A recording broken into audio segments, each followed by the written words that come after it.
Mm,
Hey, Jasmine.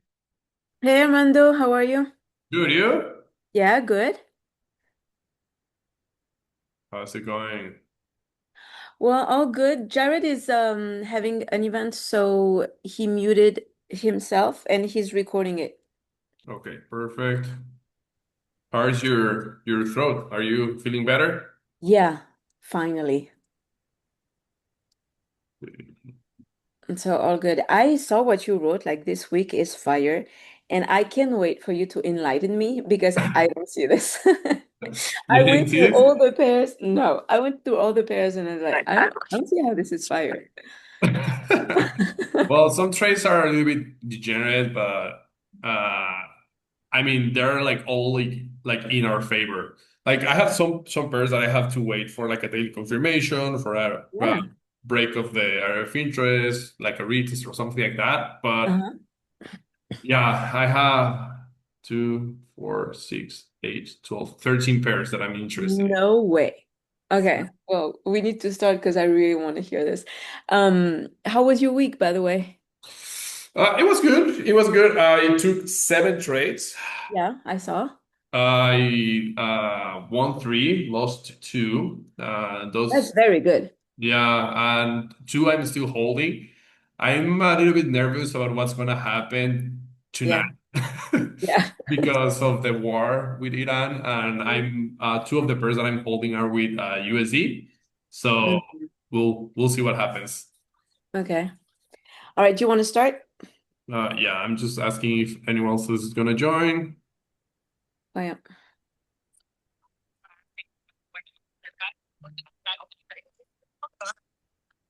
Hey guys, it's me, Michelle. I'm on here too.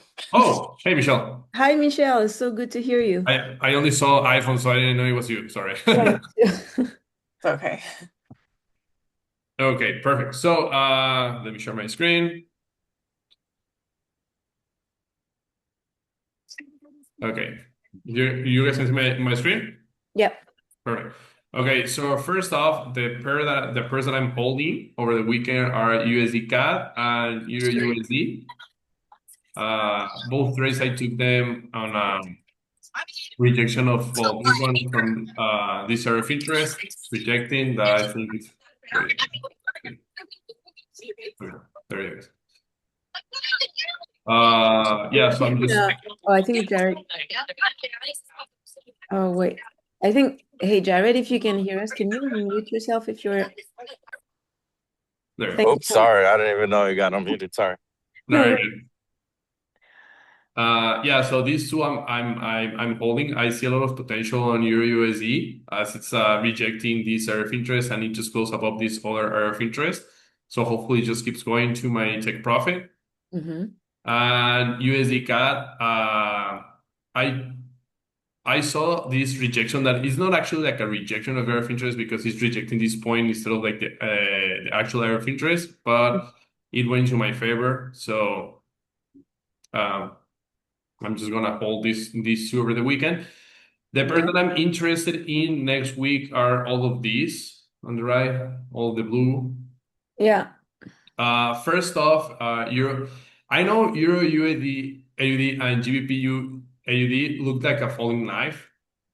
Look like they're But just. if honestly, if you on at least on Euro AUD, because I have it also, if you go to the 6 months, you'll see that it's not that of a falling knife, actually. If you look at it, yeah, like that, you can see that it's not, you see like how it's been in the past. Mm-hmm. So yeah, it has a strong bearish move, but it's I don't agree that this is just a falling. Now I can see how it can join. You see like how you have your last area of interest. That's where I have mine as well. Uh-huh. And you can see how this is very respected on this time frame. Mm-hmm. So to me, I can see this continuing to reach that zone. Perfect. Yeah. Might be Yeah. wrong, but Yeah, and I mean like these all these past weeks that has been just falling like it's like, oh yeah, it's just falling. But if we can like profit from that, like if we can catch one of these moves, it's especially because this one is giving us like pullbacks. So that's what I like, that it just pushes, pulls back, push, pulls back. yeah. So yeah, and this one I think it's ready. I have like that doji. I would like to see another like shift of structure in the 4 hour time frame. And actually, I was gonna take this trade last week, Hmm. but I just wanted for a shift of structure. And as you can see, it didn't close underneath. Yeah. So on the 4 hours, it's still bullish. So I'm just gonna wait for it to break the have a shift of structure, pull back, and then sell. Okay. Similar in GBP AUD. On this one, I do want to see another candle closing underneath the area of interest, as this one barely closed underneath the area of interest. So Hmm. I would like to see that on Monday we close underneath the area of interest, and then on the retest I would like to sell. Nevertheless, it also looks ready, and this one has a lot of potential Can you because show the weekly time frame? yeah.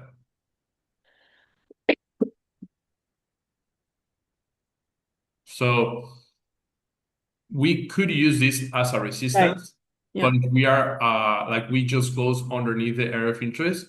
So that's why I wanna like have another daily confirmation that is actually gonna like keep going down, Mm. because it could use this as a support level to pull back. Yeah. So yeah, on this one, I will be waiting for a daily confirmation, like because this kind You're of not gonna wait for a break and retest on what time frame? Sorry. on the Oh on yeah, I mean, for me, it broke. It already broke the area of interest. So yeah, to have like another like daily candle closing underneath, and then on the pullback, I would like to sell. okay. On the retest, yeah, I'd like to sell, basically.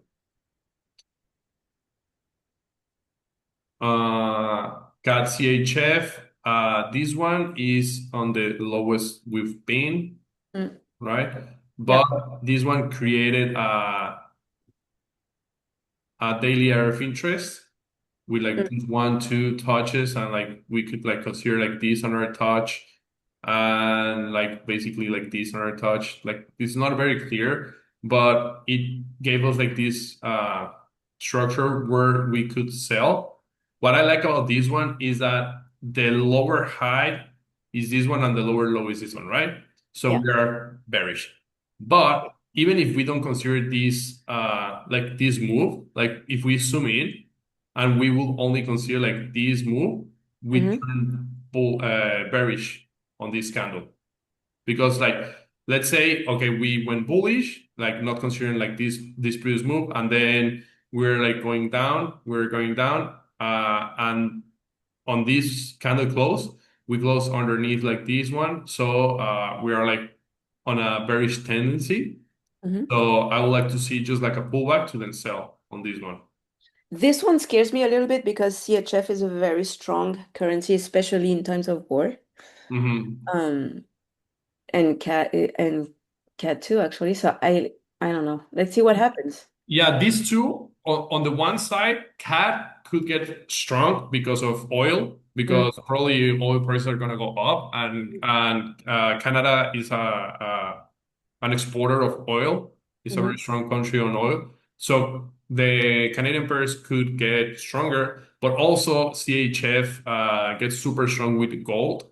So if people start buying gold, Yeah. it's gonna get strong. It So will go this with is it. like 50-50 chance. Like both pairs could get strong, so we'll see what happens. Okay. But yeah, like this one, I like that it created like this area of interest, and that we can sell from this area of interest to this lower low. GBP CHF, I like this one a lot. To be GBP honest. JPY, you mean? Yeah, sorry, GBP JPY. This one I like a lot. The only thing I don't like is that we are underneath the area of interest. We've been using this area of interest as support several times. It broke again, and now we can use it as support one more time. But I don't like that we close underneath the area of interest. So on this one, the only thing that I'll be waiting is for us to close above the area of interest in order to buy.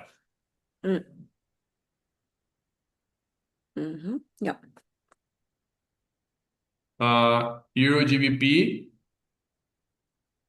On this one, I'm not 100% sure, to be honest, because we are bearish on the weekly, but we are bullish on the daily. And as you can see, it's been creating like I took a loss on this one last week because I was going for the sells here with this rejection, but the daily was bullish, so that was not in my favor, so that was not good.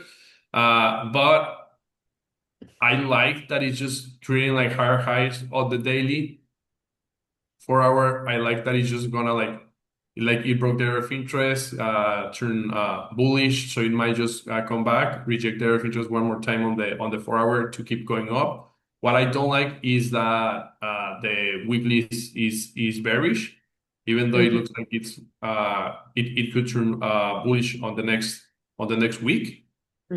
And I had these head and shoulders, but it didn't respect it. Yeah. So it didn't respect the neckline. So yeah, I mean, on this one, you can also like create like another week that it comes back to this area of interest, and then the next week goes up. So this one, I'm not 100% sure, but I might be looking to buys on this one. Okay. Euro JPY. Let's see. This one, bearish, 4 hour. On this one, I would like to see a shift of structure on the 4 hour. So I would like for it to create a head and shoulders in order for me to give me that shift of structure, because if not, like if it just keeps going up and creates like a new higher high, like the hurdle will be here. So I would like to see a shift of a head and shoulders, so it shifts of structures on the 4 hour. And also that will give me like another daily confirmation that is going to reject the area of interest before it goes down to this other area of interest. So you're bearish on the daily and on the weekly, right? Yeah, on the weekly we are bearish. On the daily we are bearish as well.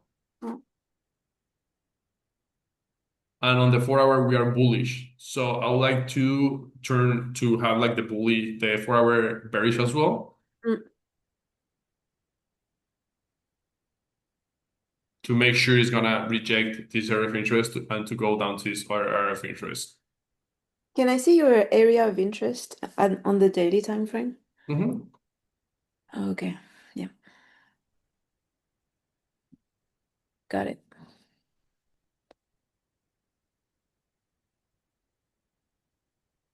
Okay, LDCAT, we are super high.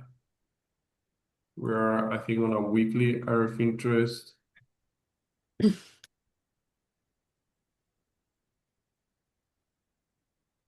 We broke above the area of interest, so I think we can just continue with this country of like the falling knife. I think this is just going up, up, up, so we can just profit from this. Just continue with the move up. I would like to see a rejection of the previous structure point on the daily and inverted head and shoulders on the 4 hour for it to shift the structure because right now it's bearish, like it's the opposite of Euro JPY, right? Like this, Yeah. I would like to see inverted head and shoulders so it turns bullish on the 4 hour and then buy. Mm. And that will give me like another rejection of the RF interest on the 4 hour time frame.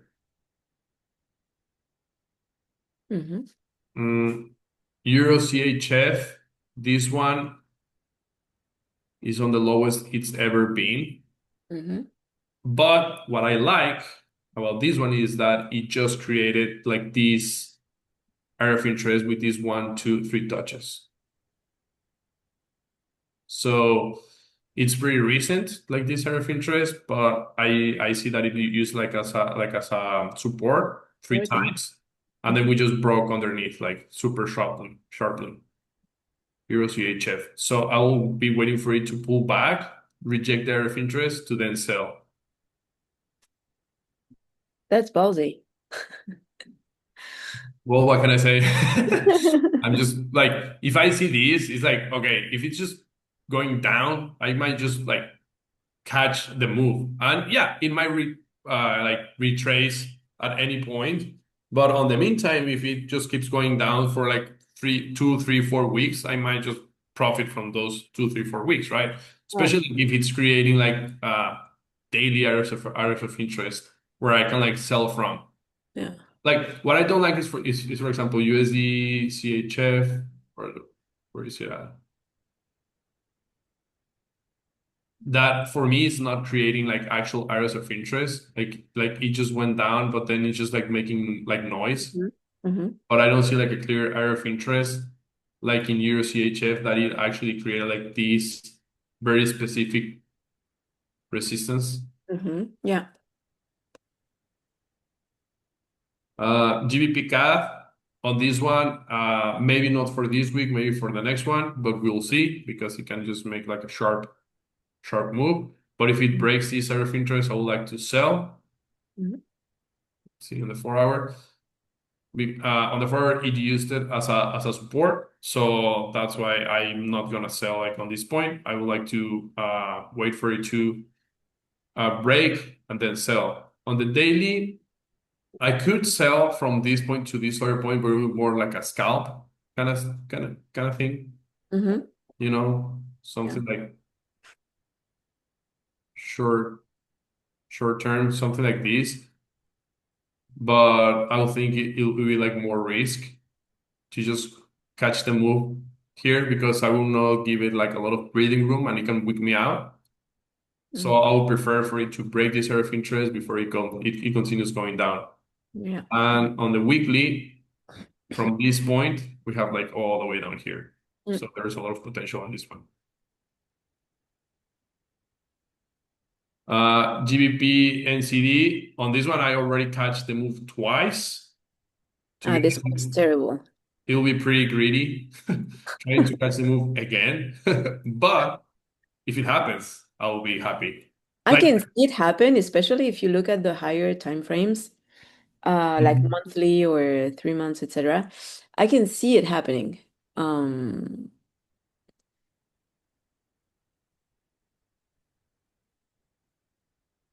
It just continues going down. Yeah. Yeah, but on this one, to be honest, I think it's just gonna continue going down. Like because I think it already like broke, retest, went down, came back, and then rejected the RF interest again. So to be honest, I think it's just gonna continue going down. I'm not gonna open a position here. Like I'm not gonna sell in the middle of my RF of interest. I'm not gonna sell like if it just keeps going down, like I'm just gonna say bye-bye and it's gone. But if it pulls back and rejects again, I think I'm gonna sell again. Like it's gonna be pretty greedy because I already catch this move twice. So catching it like a third time, it will be crazy. But if it happens, it'll be fun. Yeah, why not? Yeah, and the last one, NCD USD. On this one, I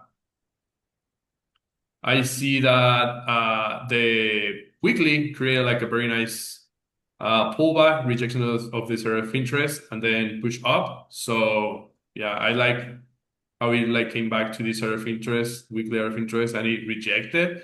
Mhm. The thing I don't like that much is that we are now at this daily area of interest that is respecting, as you can see here, it respected the area of interest to have like the push down, and we are slightly underneath the area of interest, like we are on the bottom of the area of interest.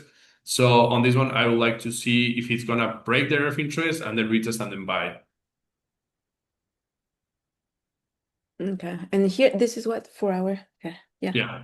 Actually, on this one, I catch a DGen trade last week, and I should have lost, but I just didn't close because I thought it was gonna be like a 4 hour week out. Nice. Yeah, it went to my stop loss and I didn't close it. I hold it, and it just came back and gave me a 2-to-1 and a 3-to-1. So yeah, Oh, yeah, that's right, because you don't put a stop loss, right? no. So you got lucky on this one. Yeah, I got. Well, to be honest, I like the actual trade that I should have taken on this one was Uh-huh. something like this, right? But Right. my risk reward didn't make sense, so I just went degen mode and just placed my stop loss like super tight, but I didn't risk that much. So I risked half of my actual position. So if the trade actually went to like underneath the area of interest, I would have lost one of my regular positions. Mhm. So losing here will be just like half. So yeah, that's why I was like, okay, I'm still happy that I'm just gonna lose and I'm not gonna lose more that I should. Mhm. But yeah, I held and yeah, worked out. Nice. Well done. Yeah. And it was fun because I closed like on a like the last position I closed was a 3-to-1, Uh-huh. which was like right there. And then it started, And then yeah, pulling back. yeah. So yeah. Well, so those are my pairs. I don't know if anyone wants to share anything else or questions on my How do pairs. you want to go? It's only the three of us, I think.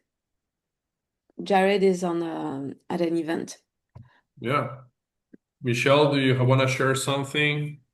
Um, so I have not been doing any swing for the last 2 months. I've been really focused on the NASDAQ and silver and gold. I am interested in getting back in swing, and I want to start this week given everything going on. Mhm.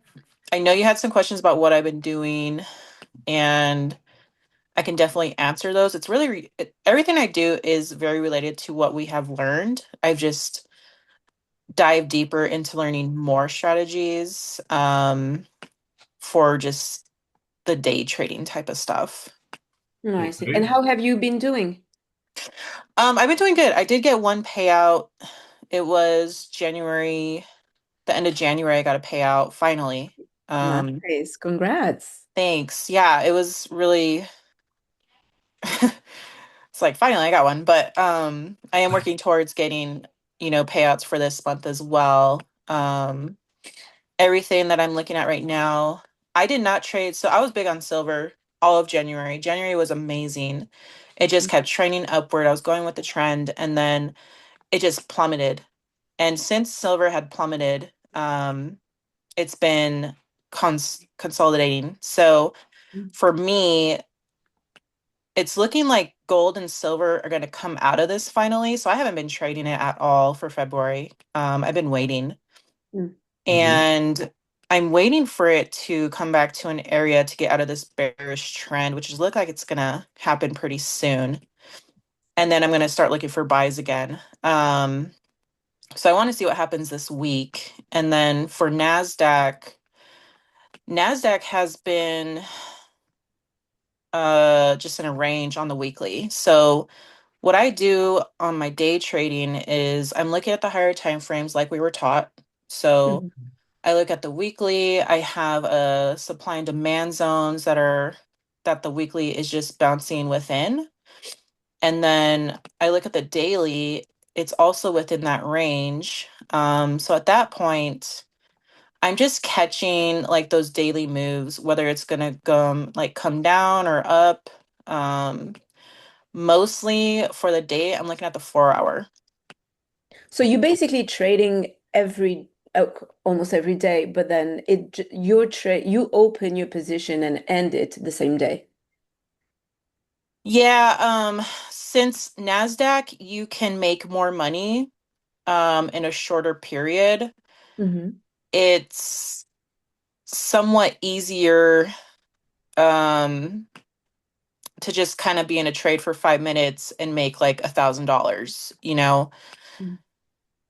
It is riskier too, depending on how much like contracts you use. I like to do the minimum, but you still make a lot of money with the minimum.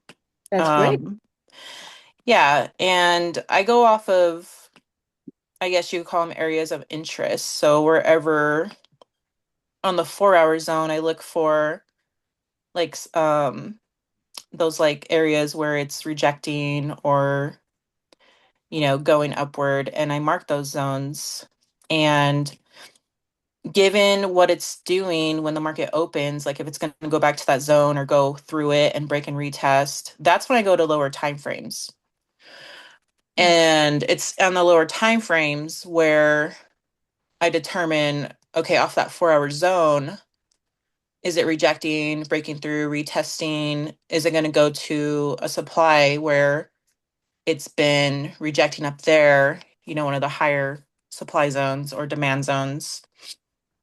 And I'm just really looking for like maybe 100-point trade, um, which is really easy to get in the daytime. And that's really all you need is like 100-point trade, and it's doable. Um, but also, I'm trying to learn order flow. That's when you see the actual orders. So when you can see where the institutions are putting the orders, Mm-hmm. you can determine which way it's going to go. They are pretty smart, because they know that we're looking for that. But if you see an institution putting orders that's like above, where it's at, you can probably have a higher probability that you can go long.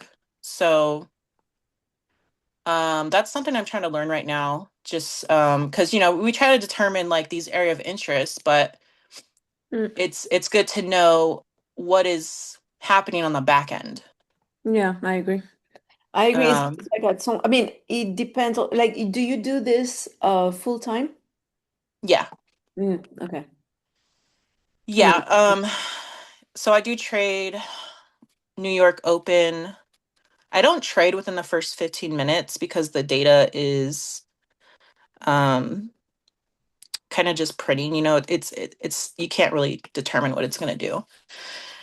Once it starts to show like a trend of the day or a direction, that's when I look for an entry. And I also do ICT concepts, which really helps with the day trading. I wouldn't say so much for the swing trading, but it helps with the day trading because you're able to really analyze what's happening on the smaller time frames. Mm-hmm.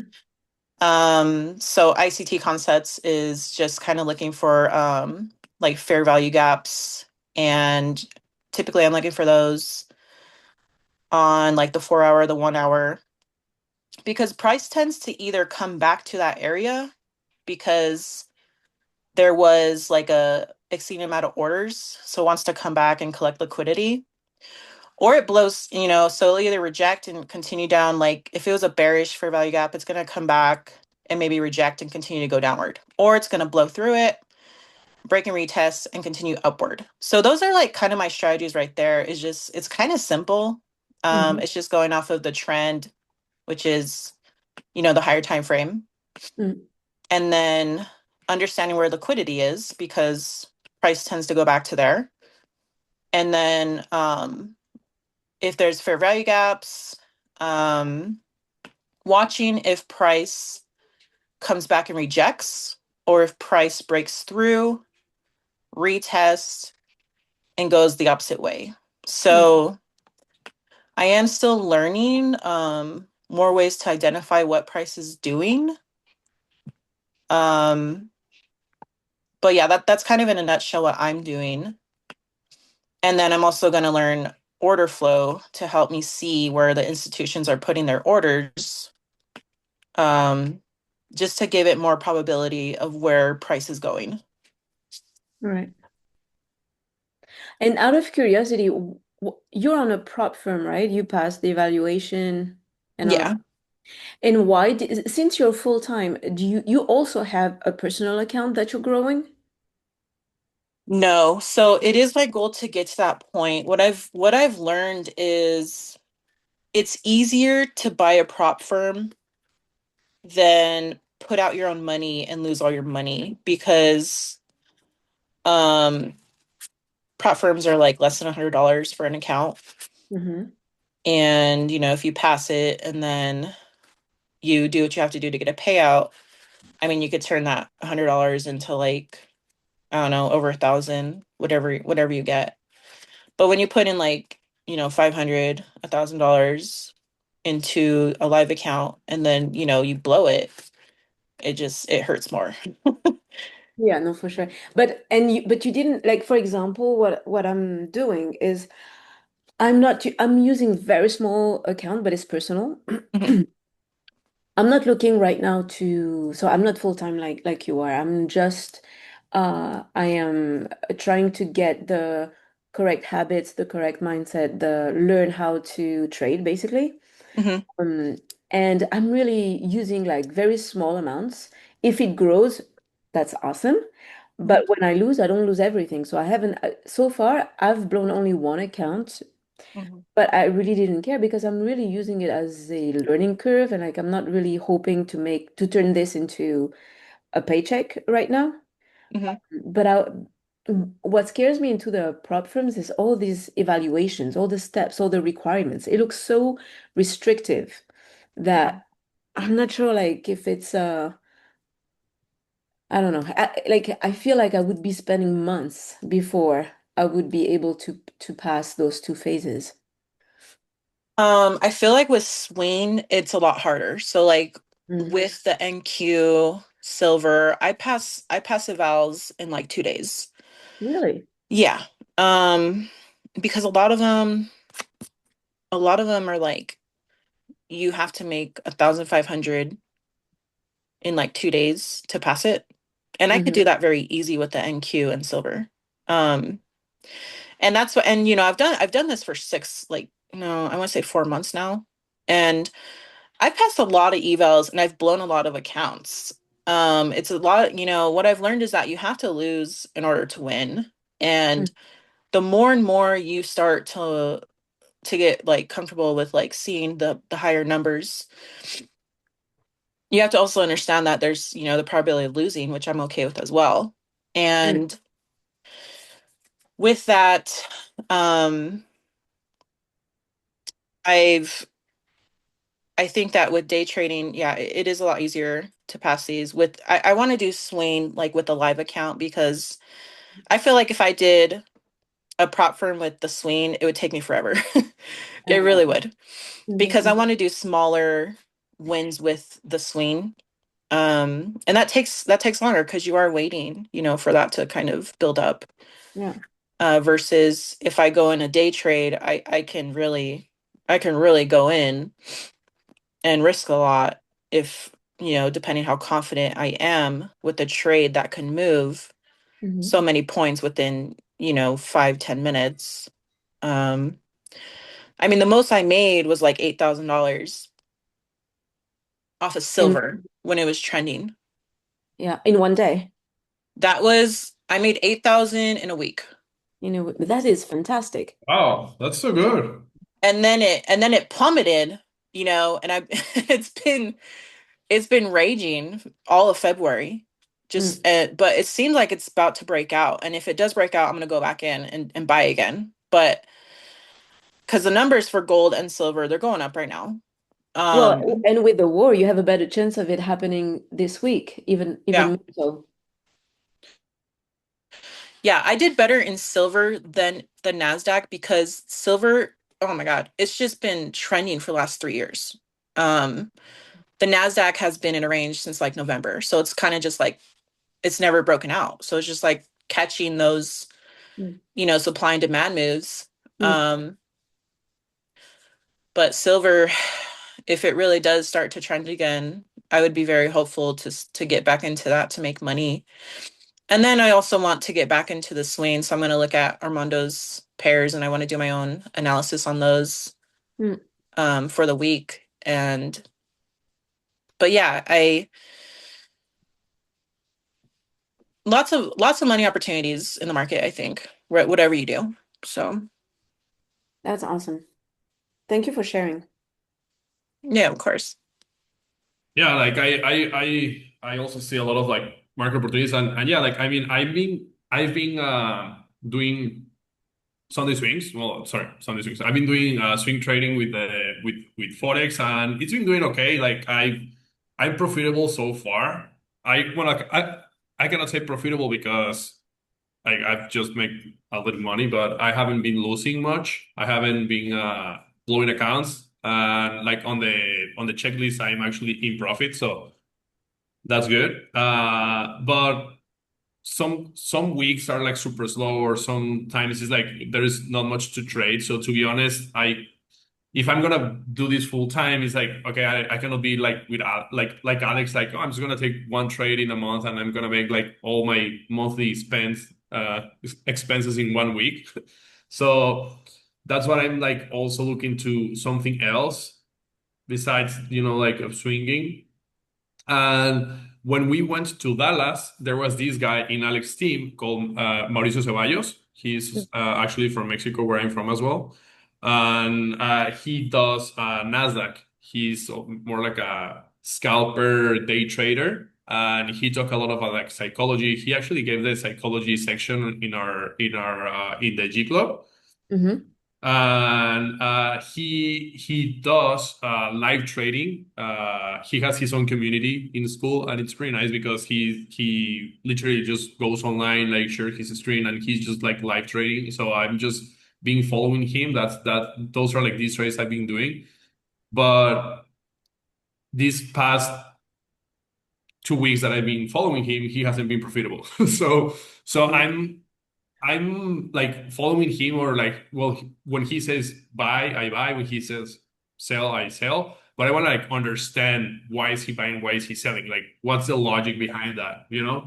So that's why when I saw Michelle, that you were like doing like trading in like the Nasdaq and all that, I was like, oh, I'm curious, what does she do? Because I want to learn that as well. I want to understand what's going on, and not just like, if someone tells me buy, I buy. If someone tells me sell, I sell. Because also, like, at some point, I would have to do it myself. Like, I cannot be following this guy like Yeah, of most of course. my life. I can so around 7 my time, which market open. Where are you, Armando? In Oh, Seattle, Wash. we Oh, six okay. my time. Yeah, Do you do New York Open trading? yeah.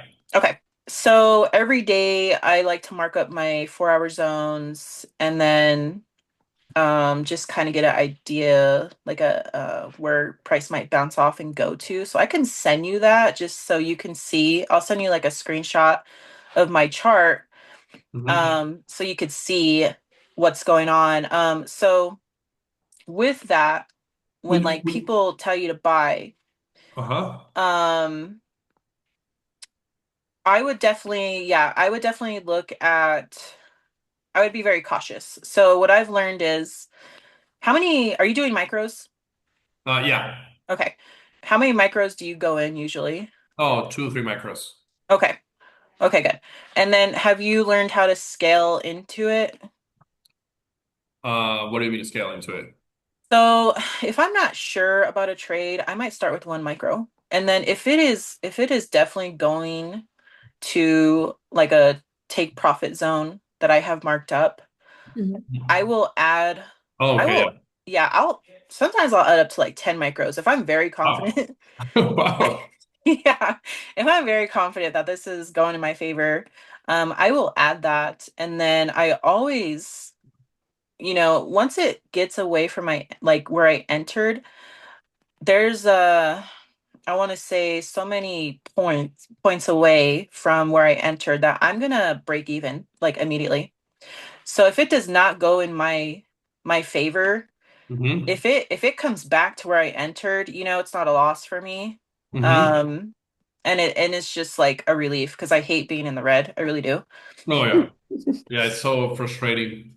And what I will do is if it's really going in my favor and I'm at like, I don't know, $200, $500 in profit, I'll start trailing it because my goal is 500 a day minimum. Mm-hmm. I like to see $1,000 days, but I don't want to be greedy, because it's never good Mm-hmm. when you're greedy. So I will definitely start trailing at like $200 to $500. And then So on your prop firms, do you have only one account or do you buy like multiple accounts? so I'm with two prop firms right now, and I have Lucid and I have four prop firm accounts with them.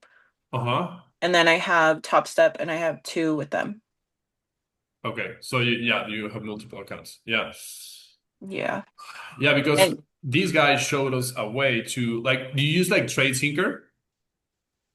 no, what I try to do is I'll trade one account one day and then another account the other day. Okay. Yeah. Also, you don't juggle several accounts at once, like you don't take like the same trades on both different prop firms. I'll copy trade on each prop firm, but Mhm. I like to do each prop firm a different day, that in case something goes horribly wrong, it Mm. doesn't go across all of them. Okay. Makes sense. Yeah, because I bought a few accounts and I have all of them connected at like together. So whenever I take like a trade, I just like take it in like in all of them. And that's one thing I like about like prop firms that is like even if it's like a $100 profit, $100 times like 10 accounts, that's like 1,000. So Right. like, I'm not targeting like huge moves. It's just like, oh yeah, as soon as it makes like 200, $300 and like I'm closing it because that'll translate to like 3,000. For sure. Yeah, and like another thing is if you work that up like all month, right? Or it probably won't even take all month for you to like if you did that for like 2 weeks, you're probably going to have a huge payout. Yeah. Yeah. The only problem is that if you blow it, you blow 10 accounts at the same time. Yeah. Yeah. Yeah. So the small contracts, if you're aiming for a very small profit, that should be really easy. I mean, $100, $200 across all those accounts. And then Mhm. just being patient and like, okay, like this month I have all these accounts, but I trade with a lot of people who like have like $6,000 days, and it's really hard for me because I get FOMO. Mm. Mhm. I watch them make these huge trades and they're really good. I'm not that good yet, but I got to remind myself like I just need to protect my capital, and I need to stay in small lots, not do risky trading. I need to only enter if I have confirmation. I need to break even as soon as I can, and I have all these rules that I follow, and then um I'm like I'm going to give myself 30 days to get a payout because that's like that prevents me from being greedy. That prevents me from rushing it. Like, oh, I gotta get a payout. That's what people do. Like, they gotta get a payout now. I gotta get a payout now, and that's what messes you up. So those smaller goals really help a lot to keep your Yeah. account. Oh yeah, totally. Yeah, yeah. When you see someone like making money and then you're like, oh, why is he making money and I'm not? That's when he gets like FOMO, and that's when you start making like dumb decisions. So yeah, you have to always like focus on your progress and your process and like what you are doing, right? Hmm. Yeah. Uh, so Michelle, you said that tomorrow, like you could send me like that analysis, but would you be willing for us to have like a call tomorrow, like at pre-market, so I can like maybe just like see you in the background, like maybe like ask questions like we're doing it to like understand a little bit. Yeah, for sure. Yeah. I'll usually mark stuff up around 7 my time, Yeah. Hey, right before the market opens. And then I always wait like 15 minutes after the market opens to find a trade. awesome. Yeah. So if we could like have a call tomorrow, that would be amazing. I'll really appreciate that. Okay, for sure. We can do that. Do Awesome. you mind, guys, if I join in? Of course. But I'm in a different time zone. Michelle, when you say 7, you mean I don't know where you are, but Oh, that'll be 9 for you. oh, perfect. Great. Yeah. At least Yeah, it's it's London station. nine for Jasmine, super comfortable, 6 a.m. for me, but okay, I'm willing to wake up at 5 in the morning if I'm gonna make money. 5 a.m. 5 Right. a.m. is easy, but like Yeah, 2 a.m. No, come on, that's a killer. perfect. All right. Okay, guys. Awesome. Yeah, then we have Sunday swings in 10 minutes, so just stay tuned. Oh, we are? I just checked school and Sunday swing starts in 10 minutes. So Oh, okay, awesome. yeah, awesome. Well, If thank you, Michelle. Thanks for if all you the guys can put the pairs in the chat, I'm heading to the mountains, so I Oh, can't. 100%. Are you going skiing? No, I'm just gonna go up. Do you know Estes Park? You ever heard of Estes Park in No. Colorado? It's just a mountain town. I'm gonna go up there and do some shopping. Nice. Nice. Go for it. Yeah. You go, Enjoy. girl. Okay. All right. We'll talk to you guys later. I'll just Okay. send this and then talk to you tomorrow. Okay. Awesome. Yeah. Thank you. All right. Thanks. Bye. Bye-bye. Bye. That was awesome. Okay, so let's connect. Well, we'll connect tomorrow morning, but then I'm also game for like making more calls during the week. I'm sorry, this week was just hard. It was on me that I couldn't do it. But No, if you're you're good. up for it, and if Michelle also, since she wants to go get back into swing trading, yeah, we could do that. Yeah. Awesome. Perfect. Then I'll talk to you tomorrow. And yeah, I mean, I'm up like I've been doing these following Mauricio in like the Nasdaq. So I've been waking up like every day at like 6 in the morning, like because he trades at like 6:30. So I'm used to. And how do you follow him, like on his Instagram? No, he has his own school community, and he literally Oh, just and on that like let me show you. oh, okay. So